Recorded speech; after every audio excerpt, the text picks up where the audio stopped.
네, 안녕하세요. 순플러스 성형외과 대표원장 김순동입니다. 오늘은 이마거상 수술 중에서 뇌 수술을 한 적이 있는데 이마거상 수술을 할 수 있느냐?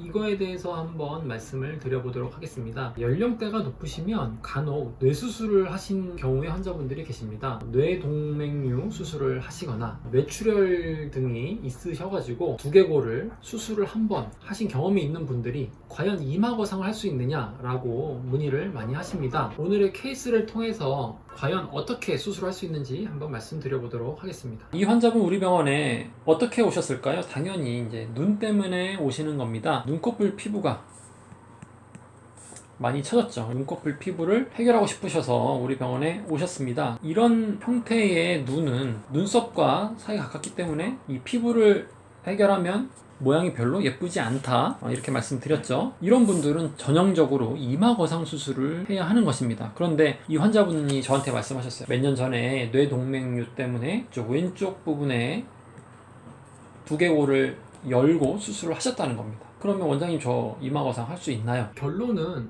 조심스럽게 접근해서 할 수 있다입니다. 자, 이 환자분의 두개골 엑스레이 사진입니다. 이렇게 고정한 플레이트가 보이시죠? 그 다음에 두개골을 절제한 흔적이 보입니다. 이렇게 두개골을 절골을 했었고, 여기에 이렇게 플레이트가 있는 것을 볼 수 있습니다. 엑스레이에서 보시는 바와 같이 왼쪽 부위는 아무 문제가 없으니까 왼쪽 부위의 수술은 수술 안 하신 분과 전혀 다를 바 없이 수술을 하는 거고요. 이쪽 부분을 수술을 할 때 과연 박리를 두개골에 수술할 경험이 없는 분과 얼마큼 동일하게 할 수 있느냐? 수술은 결론적으로 아무 무리 없이 진행이 되었습니다. 수술 후의 모습입니다. 이마 거상을 통해서 이 거리가 늘어났고요. 눈 수술을 하지 않았지만 눈 처짐이 좋아진 것을 볼 수 있습니다. 보시는 바와 같이 눈썹의 모양도 좌우 크게 다르지 않고요. 특히 이 수술했던 부위가 전혀 문제 없이 수술이 진행된 것을 볼 수 있습니다.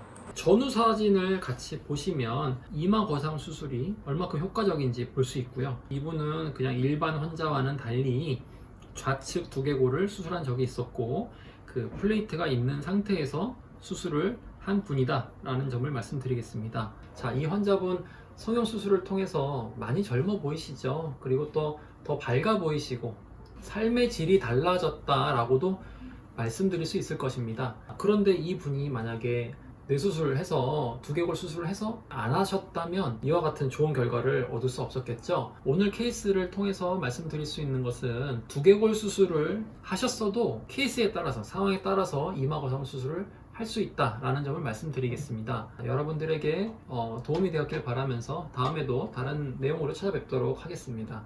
감사합니다.